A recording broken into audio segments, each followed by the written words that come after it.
All right, so Ed, first of all, thank you very much for doing this.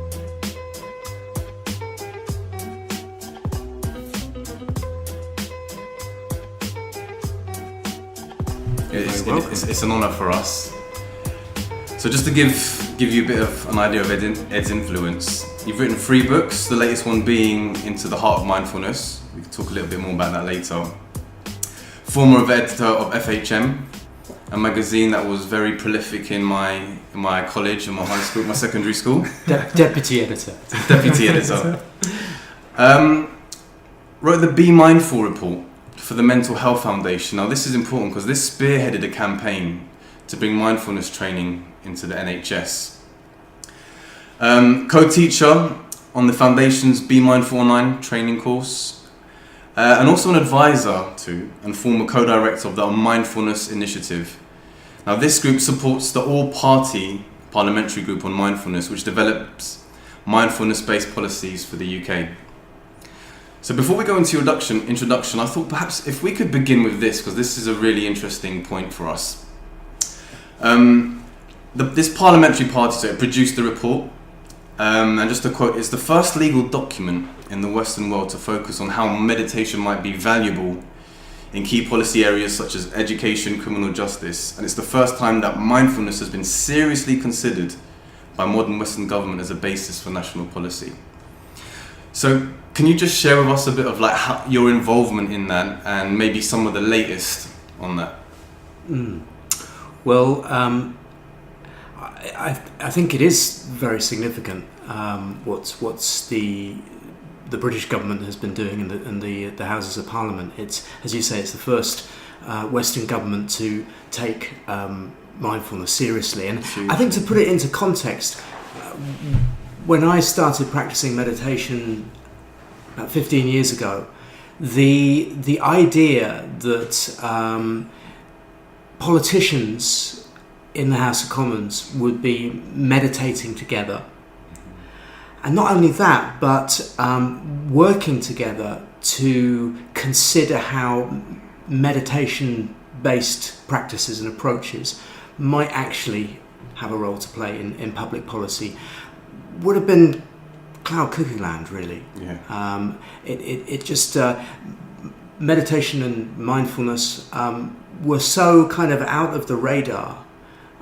They would have been considered so alternative, perhaps a bit wacky, hippie. Yeah, hippie, new age, whatever all of the phrases that used to come up, still do sometimes. Yeah, still do. Yeah. So it's an enormous change, and I still find myself somewhat staggered by the speed of that change.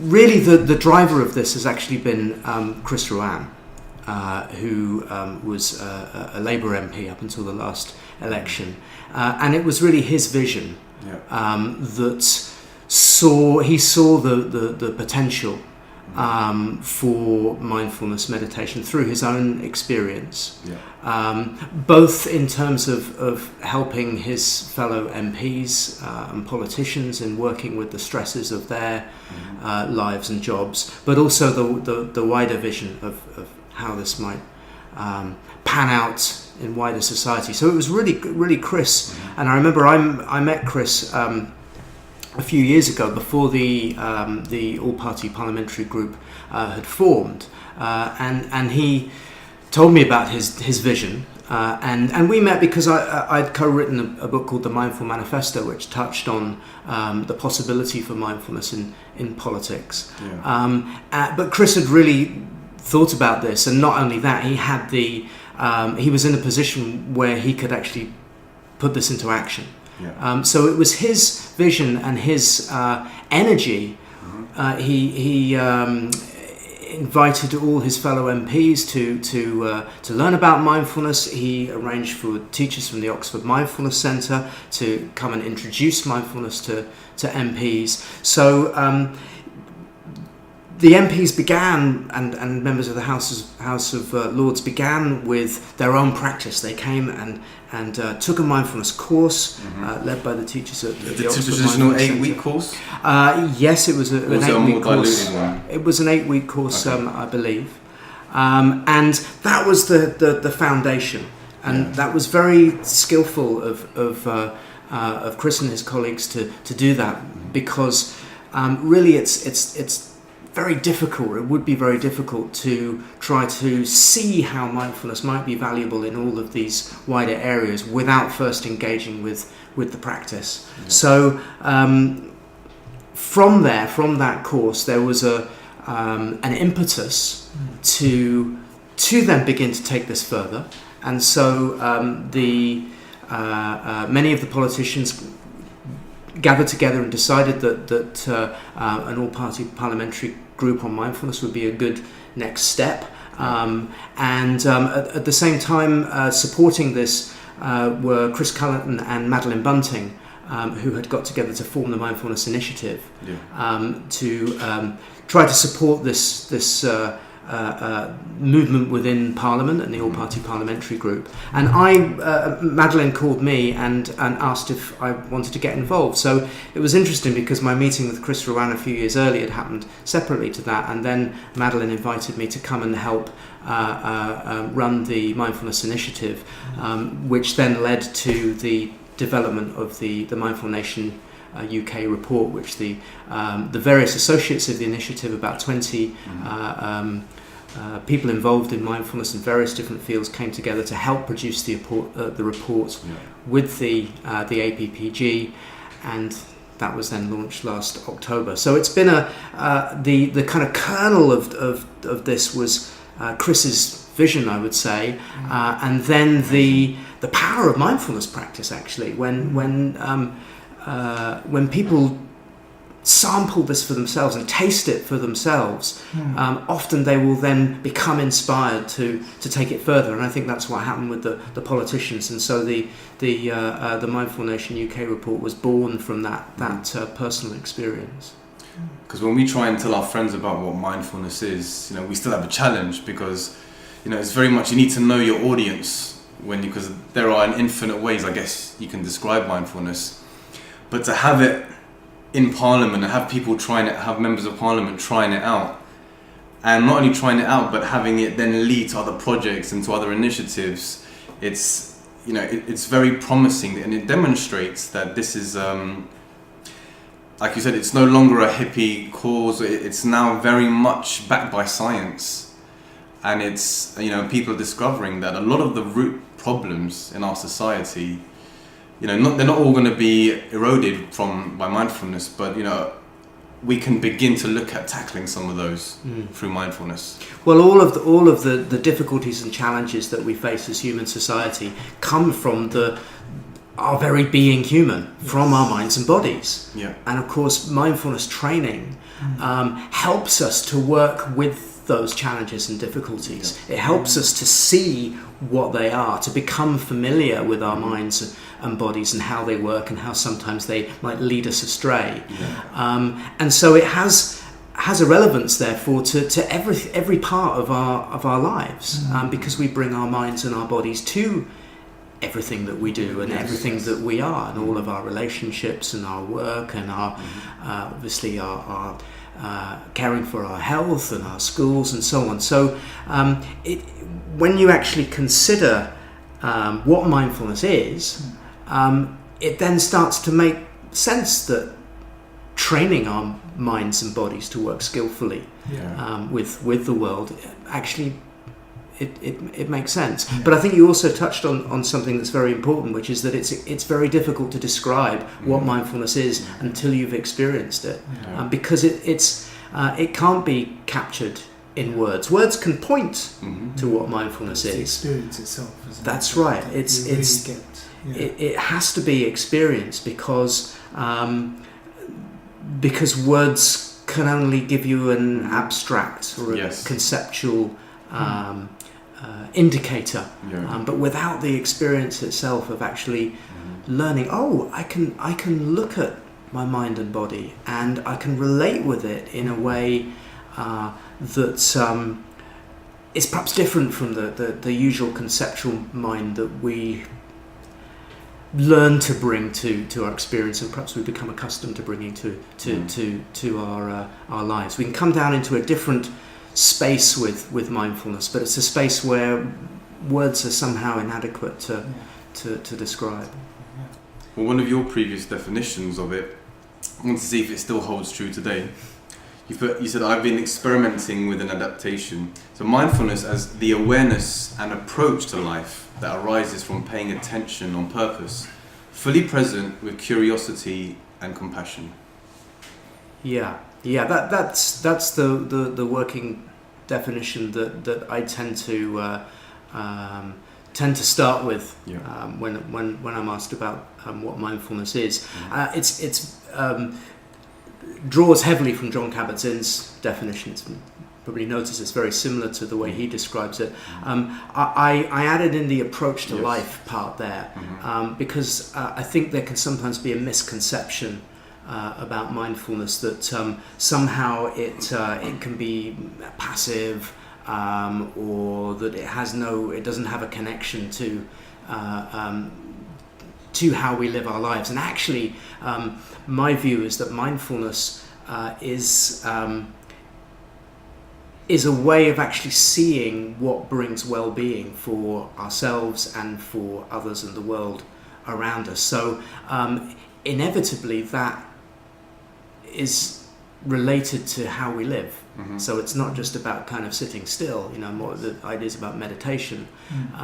It's about seeing what's within so that we can live our lives skillfully. So I just feel it's important that approach to life aspect is perhaps emphasized, because sometimes that is misunderstood or left out.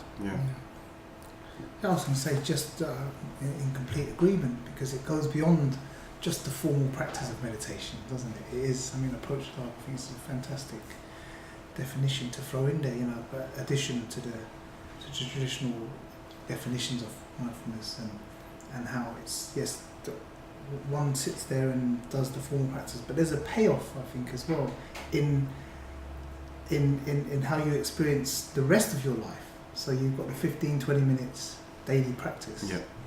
But it is, it's just a complete shift in your perspective because of that relationship with the self and your thoughts and everything. So I think that is a real core element, and tied in with its traditions, with the Buddhist tradition. Although in the 21st century it's not a practice that's necessarily a part of Buddhism, but I think that there was traditionally a relationship with a philosophy of life. So, and how that can shape, the practice can shape your perspective and philosophy on things. Well, learning how our minds and bodies work in meditation practice is the ground of then taking what we've learned out into the world. If we were practicing meditation just to become good meditators, then what would be the point? Meditation is a practice that enables us to see what's going on, so that we can bring what we find out into the world. Now that sometimes means that it is good for us to spend some time in practice where we are in a contained space, and I think it's important that the formal practice of mindfulness meditation, I think that's a key part. And it's a bit like if you learn to play the piano, you've got to spend some time practicing your scales, and actually learning the skill of practicing the piano so that you can play. And it's the same with the mind. It's important to have some time where you're dedicating yourself to looking at and working with the mind. But that's not the end of it. It's practicing that so that we can continue to practice it when we come out of formal meditation practice and into our lives. It's like a martial art. You learn the katas and the technique so that when you do need it, when there is a confrontation with someone, you're now in a position where you've got the muscles and you've got the techniques, and you're better at dealing in that situation. Right, that's it. And like any skill, any skill can be honed and developed and cultivated and meditation is the training in the skill of working with the mind, and then we can take that mind and body. We can take that mind and body out, and yes, when circumstances are difficult, we're perhaps more likely to be able to manage those difficulties with more skill. Yeah. I also like the compassion element of it as well. The idea that you it's a bit louder. the He idea speaks really that loud. you do this practice which is sort of I suppose done in solitude. It's you and your own mind, and yet that extends to your relationship with others. So if we want to build a better society, if we can train school children and adults and in the workplace, that if the practice of mindfulness can help increase one's compassion towards others, then that is a benefit, for all. And I think the enthusiasm that is why it's been so successful, not necessarily just because there's the scientific evidence. I think in the 21st century that's very important for us to. I think that's why we were so enthusiastic at the start, that we felt, okay, we're going to do something that's been backed up, the importance of science. But yeah, just the compassion element, I think it's a win-win. So not only do you feel that in difficult times you've got something, you've got a tool that can now help you. It's not going to alleviate. We haven't got the panacea, as I keep saying. We haven't used. But we haven't got the solution to all problems. But at least there's this really, really powerful tool that can help you cope with things. But at the same time, knowing that going out there and sharing this idea would help others to be nicer, kinder to each other. And I think that's the essence of the message of Action for Happiness as well. And that's why mindfulness has been such an important part in their message. And compassion is inherent in the very practice of meditation, when we bring our minds back gently to whatever it is that we're paying attention to. Yes. So there's a kind of a compassion right there in the kind of basic meditation instruction. When the mind wanders away, we acknowledge that, we accept the wandering of the mind as a normal part of human experience, and we invite our minds back to the object of mindfulness with kindness. And that, it's kind of like there's a sort of maybe an attentional muscle that's trained there in the coming back, but there's also a kindness muscle that's being trained there, in that sense of that we kind of are learning how to relate to our experience in a gentle way, and it seems to be that when we train in that this compassion naturally expands out. And there's a fascinating piece of research that came out a couple of years ago, where a group of people trained in they went through a mindfulness course, and it was found that when they were invited, when they were presented with someone who was suffering, and were given the opportunity to either ignore them or give them a seat. It was someone with a broken leg, supposedly, and it was found that people who'd taken the mindfulness course were several times more likely than people who hadn't taken the mindfulness course to spontaneously offer this person in distress their seat, and that's without any explicit compassion training in the course. So just from that implicit training in kindness to ourselves seems to extend outwards. And of course, because we are all influencing one another and influenced by one another, there is a kind of as you say, it's a win-win, because if there is more compassion in the world, then we benefit, and if we can offer more compassion to the world, then the world benefits. Actually end your book on kindness and talking about compassion, and I guess is that the natural evolution, I guess, on this journey. They say when you master anything like a martial art or something, the immediate reaction is that you want to share it and you want to help other people. Yeah, and I think that comes from, at least in my my own experience. I mean, I came to meditation, mindfulness practice because I was in distress. I was anxious and depressed, and I was desperate for ways to alleviate my own distress. So that motivation was very definitely about me. And yet gradually over time with practice, as you say, you start to see that me focus, and actually recognize that maybe that me focus itself is part of the cause of that, exactly the cause of that, or some of that distress. And by being able to unhook attention, to unhook the attachment that we have to our own thoughts and our own impulses and desires and so on, actually we discover there's some space around that, and that in itself actually makes us feel better.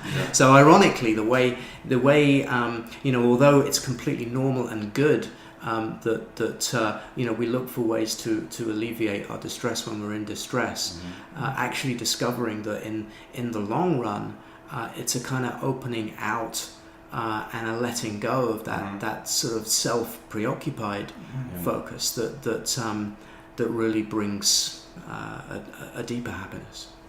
So John Kabat-Zinn, a fantastic quote that he said to us on our podcast was that mindfulness is an amazing revealing quality. So can you explain to us on your mindfulness journey, that yes, there is the practice, you sit down and then you start to feel, then science shows that it helps, improve your immune system, lowers blood pressure and all that stuff.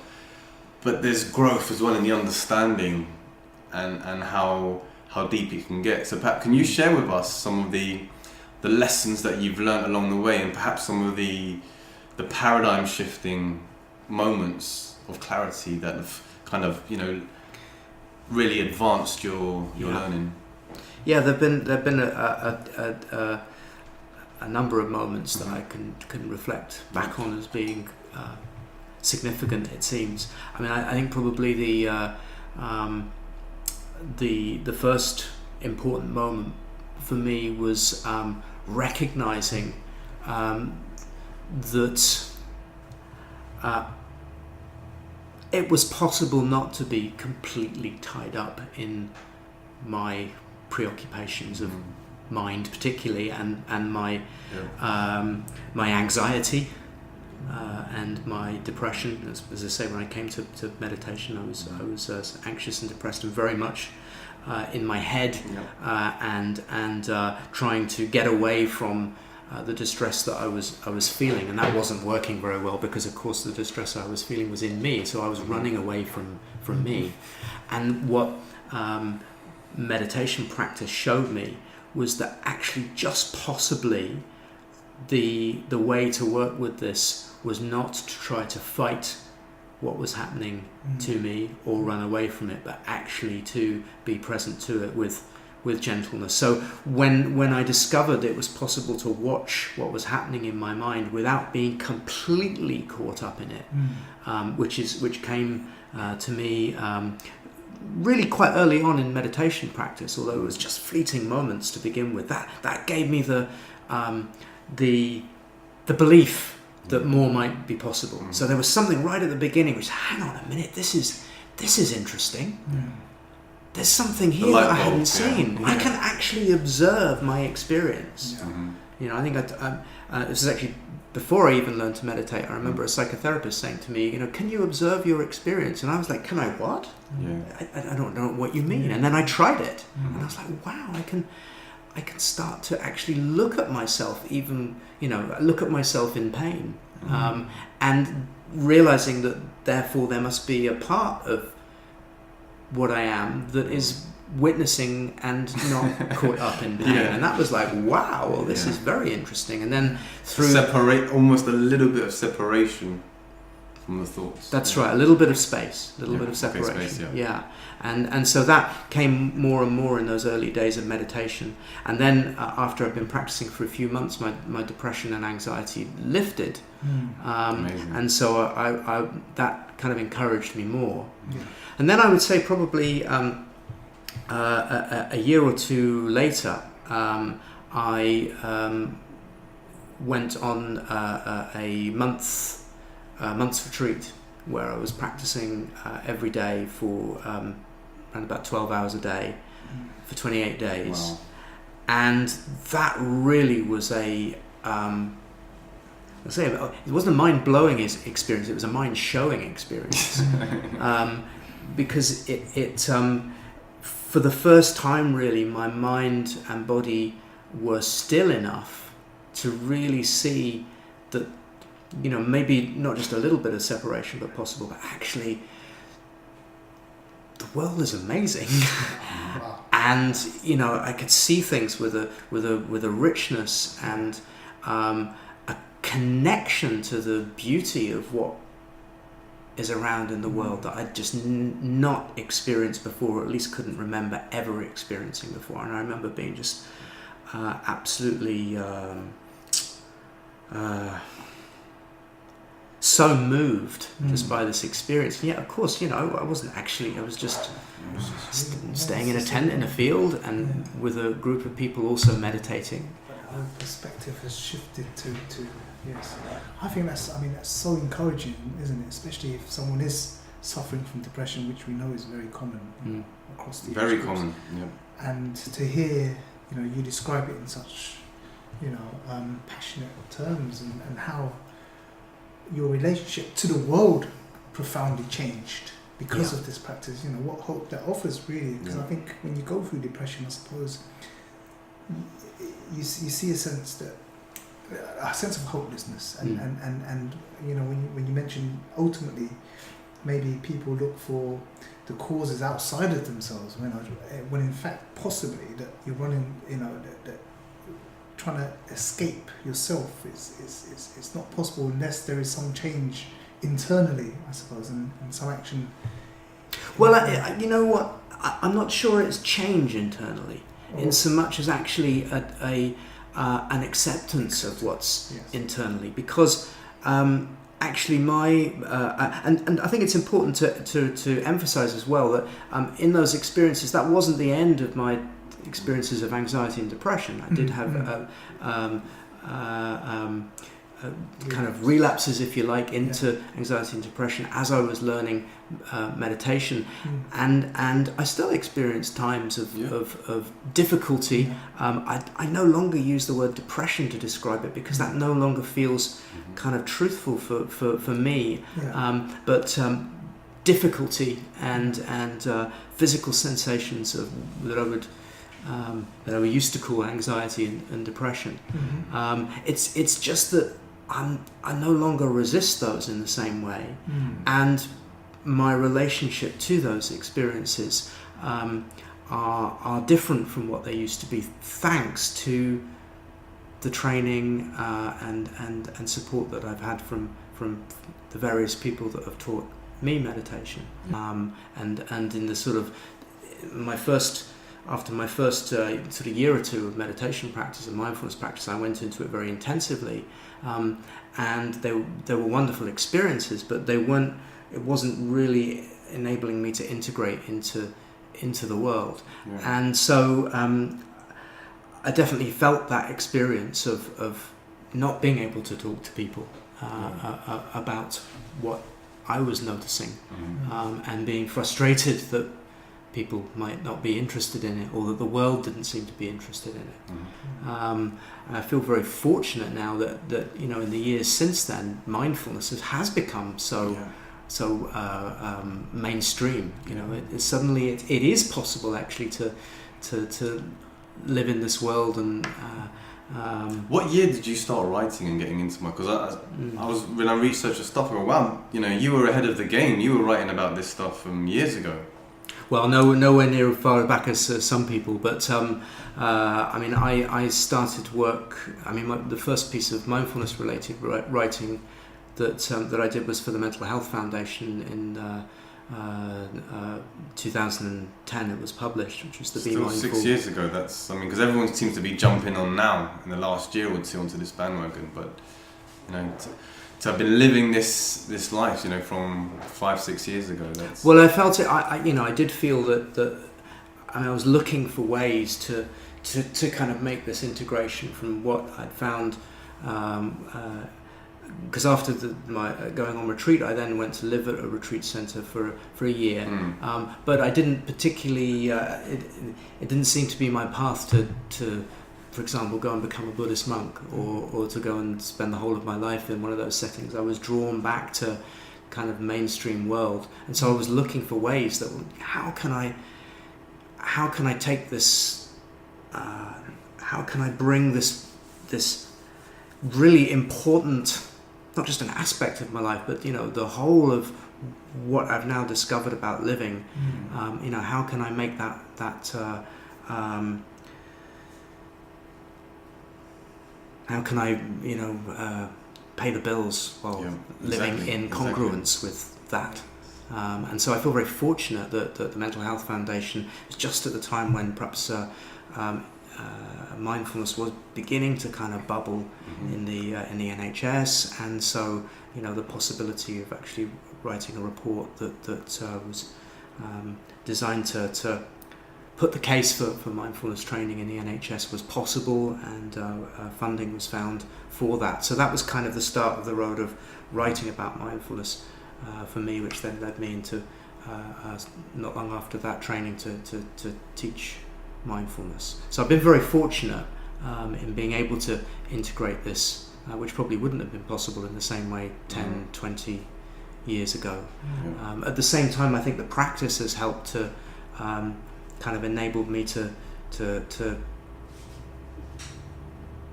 become more grounded in the you know, the day-to-day world of bringing up a family and living in the world that we live in, which is important because you know, if this practice is to be a benefit to a wider world, then we need ways to connect with that world, and that's the real genius, I think, of the work that Jon Kabat-Zinn has done, and those who have continued in that path of bringing mindfulness into the mainstream, is to make something which is very difficult to explain and used to be seen as alternative, to present it in such a way as that people can really connect with it and therefore connect with themselves and the world around them. Our task is to I think sharing experience is so helpful. You know, actually sort of hearing stories of how it's helped is just as important as the all of the research which is being so brilliantly done by the scientists. Hearing experience can really kind of tune people into to maybe what they might be looking for. All right, well, thank you very much. Thank you. Cheers. You're welcome. Thank you very much. Yes, thank you very much. Great to meet you. That was awesome. Yeah, really enjoyed it. It's getting hot, because we've got the projector on. Pretty hot, So you can